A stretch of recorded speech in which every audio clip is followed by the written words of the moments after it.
saya Muhammad Taufik Sukyandra. Pada kesempatan hari ini saya akan membawakan upaya public relation dalam mempertahankan reputasi perusahaan. Nah, pertama tema yang saya mau ngambil contohnya itu adalah PT Garuda Indonesia pada tahun 2019.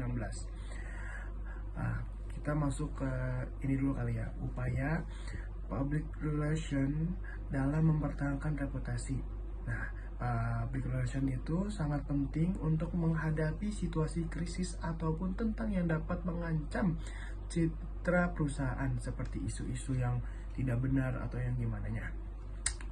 Oke, beberapa strategi yang bisa dilakukan dalam menjaga reputasinya. Nah, yang pertama itu ada transparansi komunikasi terbuka.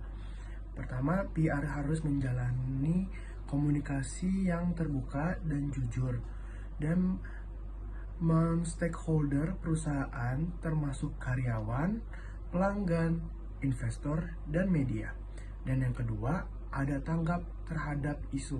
Nah, PR itu harus peka terhadap isu-isu yang muncul, baik yang bersifat positif maupun negatif. Yang ketiga, ada responsif terhadap media sosial. Dalam era digital ini, media sosial memiliki peran penting dalam mempengaruhi reputasi perusahaan. Nah, PR perlu mementukan media sosial secara aktif merespon masukan atau pertanyaan atau kritikan pengguna dengan cepat dan sopan. Nah, oke, kita masuk dalam contohnya nih. Oke, gue tuh ngambil tadi yang bilang contoh maskapai Garuda Indonesia. Oke, pada tahun 2019, maskapai Garuda Indonesia menghadapi situasi krisis akibat dugaan praktek korupsi yang melibatkan salah satu eksekutif. Kasus ini menimbulkan kekhawatiran serius terhadap reputasi perusahaan. Beberapa upaya PR diambil untuk mempertahankan reputasi Garuda. Antara lainnya ini ada satu nih, mengambil tindakan tegas. Tindakan tegas tuh kayak PR Garuda Indonesia merespon cepat dan melakukan investigasi internal menyeluruh terhadap tuduhan tersebut, mengambil tindakan tegas terhadap oknum yang terlibat. Jika dugaan korupsi tersebut benar, tindakan menunjukkan komitmen perusahaan untuk bersih dari pihak-pihak yang merusak reputasi. Yang kedua, komunikasi transparansi. Nah, itu tadi ada yang kedua. Garuda Indonesia berkomunikasi secara terbuka dengan media dan publik mengenai tindakan yang diambil untuk mengenai krisis melalui informasi pers dan pernyataan resmi. Oke, perusahaan memberikan penjelasan yang jelas dan terbuka mengenai situasi yang sedang dihadapi dan langkah-langkah yang diambil untuk mengatasinya. Yang ketiga, fokus pada peningkatan layanan. Oke, layanan tahu lah kan layanan yang untuk mengalih perhatiannya dari krisis itu dan membangun kembali kepercayaan pelanggan. Garuda Indonesia meningkatkan fokus pada peningkatan layanan, keselamatan penerbangan dan kenyamanan penumpang. Mereka memperkuat program perlihatan untuk karyawan, memastikan bahwa layanan diberikan tetap berkualitas.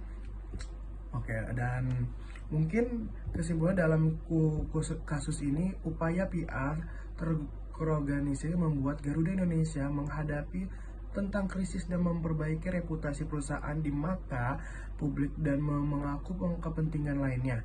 Pengelola reputasi yang baik adalah langkah kritis yang setiap perusahaan yang ingin tetap beroperasi secara kelanjutan dan berhasil dalam jangka panjang. Nah, kita tuh masuk ke dalam tema yang kedua. Nah, tema kedua ini adalah keberadaan public relation di era digital. Nah, public relation di era digital ini sangat berbeda banget sama public digital pas masih tahun-tahun sebelumnya, di era-era sebelumnya. Karena di zaman sekarang makin banyak berkembang dan platform-platform online tuh makin banyak. Oke. Mungkin harapannya itu ada kemudahan berkomunikasi yang di era digital membuka pintu lebaran perusahaan untuk berkomunikasi secara langsung dengan audiens mereka melalui media sosial, situs web, ataupun platform online lainnya. Nah, era digital ini perluasan jangkauannya juga banyak nih, jangkauan internetnya. Nah, internet mungkin public relation untuk menjangkau publik global dengan lebih mudah dan memberikan kesempatan untuk memperluas cakupan mereka atau organisasinya. Abis itu mungkin secara realistisnya tuh kayak kecepatan dan ketepatan respon. Kayak di era digital ini mungkin dong, era digital memerluaskan respon yang cepat dan ketepat terhadap berita atau isu-isu yang berkembang. Pihak harus siap merespon dan mengelola krisis dan efisien. Mungkin sekian dari saya. Terima kasih. Wassalamualaikum warahmatullahi wabarakatuh.